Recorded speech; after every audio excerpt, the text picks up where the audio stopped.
All right, so are you ready to dive into the wild world of Indian aviation? Let's do it. Okay, so we're talking about IndiGo, the airline that seemingly came out of nowhere and took over the skies. And our guide for this journey is Sky High by Tarun Shukla. Have you had a chance to take a look? Yeah, it's a wild ride. I mean, you really get a sense of just how cutthroat the Indian aviation market was, even before IndiGo came along. Right, it wasn't exactly smooth flying, was it? Like the book talks about all these airlines that just completely crashed and burned. What was it like back then? Well, I mean, imagine a market where the regulations were all over the place, competition was fierce, and just staying afloat was a Herculean task. That's Indian aviation in the early 2000s. So basically, the odds were stacked against anyone trying to start an airline, right? Pretty much. Yeah. And then you have Rahul Bhatia, the man who would go on to found IndiGo, walking into a room full of skeptical government officials and pitching an airline with 100 planes. Wait, 100? Was he like serious? Oh, he was dead serious. And the best part is, at the time, everyone thought he was completely crazy. Well, Shukla does call IndiGo a stunning success story, so I guess crazy can sometimes be brilliant. Right. But to understand how they pulled it off, we've got to understand the minds behind the operation, starting with Bhatia himself. So who was this guy? What made him tick? Well, Bhatia was this Delhi-based entrepreneur, super charming, knew everybody who was anybody, especially in the political scene. And he was absolutely obsessed with every single detail of his brand. I mean, he was IndiGo. Okay, so you've got this passionate, detail-oriented entrepreneur leading the charge. Makes sense. But here's where things get interesting. His partner, Bakesh Gangwal, was practically his polar opposite. Oh, yeah. The American guy, right, the aviation expert. Tell me more about that. Okay, so Gangwal, he's all business, like laser focused on efficiency, cost cutting, that sort of thing. He was the numbers guy, the strategist, and let me tell you, he was not afraid to ruffle a few feathers to get things done. This guy, Gangwal, was all about efficiency. There's actually this really funny anecdote in the book about him. Oh, I love a good anecdote. Lay it on me. Okay, so picture this. He's in the middle of hammering out a multi-billion-dollar deal with some Airbus executives, you know, the guys who make the planes. Yeah, high stakes. And he's got no time to waste. So he drags these guys to get this Chipotle, like the burrito place. Yep, to eat burritos on the go while they're still negotiating this massive deal. No way. Okay, that's amazing. That's so Gangwal. Right. Like, talk about a study in contrast, though. You've got Bhatia, the charming networker, deeply rooted in India, and then you've got Gangwal, this straight-talking American efficiency guru. You wouldn't think they'd make a good team. But they did, obviously. Exactly. And I think that's one of the big takeaways from Shukla's book. It wasn't just about having a good idea. It was about having the right people to execute that idea. And Bhatia and Gangwal, they were the perfect match. Opposites attract, I guess, even in the airline industry. So it sounds like their personalities were a big factor in IndiGo's success. But what about their actual strategy? What did they do differently? Well, on the surface, it was the classic low-cost model.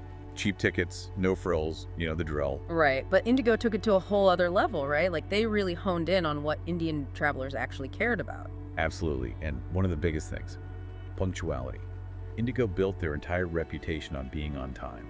Makes sense. I mean, time is money, as they say. Especially in a country where, let's be honest, transportation can be a bit, shall we say, unpredictable. Yeah, I've heard stories about the trains. Exactly. So imagine the impact of an airline that consistently takes off and lands when it says it will. Yeah. Suddenly, you've got this reliable option in a sea of uncertainty. Game changer. But it wasn't just about the big things, was it? You're right. It was the little things, too. Like, they were masters of branding. They even turned those little biscuit tins you get on flights into brand assets. Wait, seriously? The biscuit tins? Oh, yeah. They understood that every little detail, even something as small as a biscuit tin, contributes to the overall customer experience. Okay, that is next level. Speaking of details, why are their planes mostly white? Was that, like, a branding thing, too? You're really picking up on the details. And you're right to wonder about that. There's a very strategic reason for the white planes. See, darker paint actually adds weight to the aircraft, which means it burns more fuel. So they're saving money by, like, not painting their planes. Exactly. They were obsessed with efficiency at every level, even down to the paint job. Mm. It's pretty impressive when you think about it. Seriously. They really walked the walk when it came to low cost, didn't they? But there's more to the story, right? Because it wasn't all smooth sailing for IndiGo, was it? So there's more to this IndiGo story, right? Like what else went on behind the scenes? Well, it's like this Indian aviation. It's not a walk in the park. Yeah. Shukla really pulls back the curtain on just how intense things could get. Okay, spill it. What are we talking about here? Think about it. India is a place with, let's say, a unique regulatory landscape. Yeah. And IndiGo with Bhatia's connections. Hmm. They weren't afraid to, leverage those connections to navigate that landscape. I mean, makes sense, right? You got to play the game to win. Right. But it wasn't just about working the system. They were also going head-to-head with some serious competition. Oh, yeah, that's right. Who was their big rival again? Kingfisher Airlines. Oh, Kingfisher. Right, right. They were going for a different kind of vibe, weren't they? Totally. Kingfisher was all about luxury, the high life experience. But IndiGo, they were coming for them. Seriously? How so? Well, they had these crazy billboard wars going on.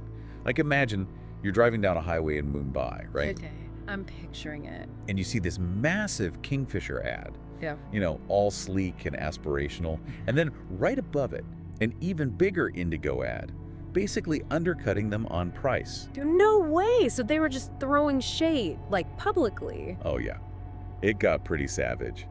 Which I guess just goes to show you building an empire isn't always pretty. Definitely not for the faint of heart. But I mean, it worked, didn't it? They managed to build this incredible thing from, like, nothing. That's gotta be acknowledged. Absolutely. It's easy to look back and assume IndiGo's success was a sure thing, but the reality was it was a constant battle. Every inch of the market they had to fight for. So what does the future hold for them? Can they stay on top? I mean, the book doesn't really give a clear answer, does it? That's the beauty of it, right? Shukla leaves you with more questions than answers. Yeah. But that's the reality, isn't it? No one knows what's going to happen. There are always challenges, internal conflicts, growing pains, especially when you're as big as IndiGo. Makes you think, can a company that thrives on, disrupting things also be a responsible player in the long run? Can you really have it both ways? I don't know. It's a tough one. Like, yeah, efficiency and all that is important, but not if it means, like, sacrificing your soul in the process, right? Exactly. And I think that's what makes this whole story so fascinating. It's not just about balance sheets and market share. It's about ambition, about ethics, and about the very real challenges that come with the success. Man, I feel like I learned a lot today. It's amazing how much there is to uncover when you really, take a deep dive into something like this. I agree. And hopefully our listeners got a lot out of it too. Absolutely. So, for everyone listening, we want to know what you think. Can IndiGo hold on to its crown? Can they keep soaring high, or will they eventually, hit some turbulence? Let us know.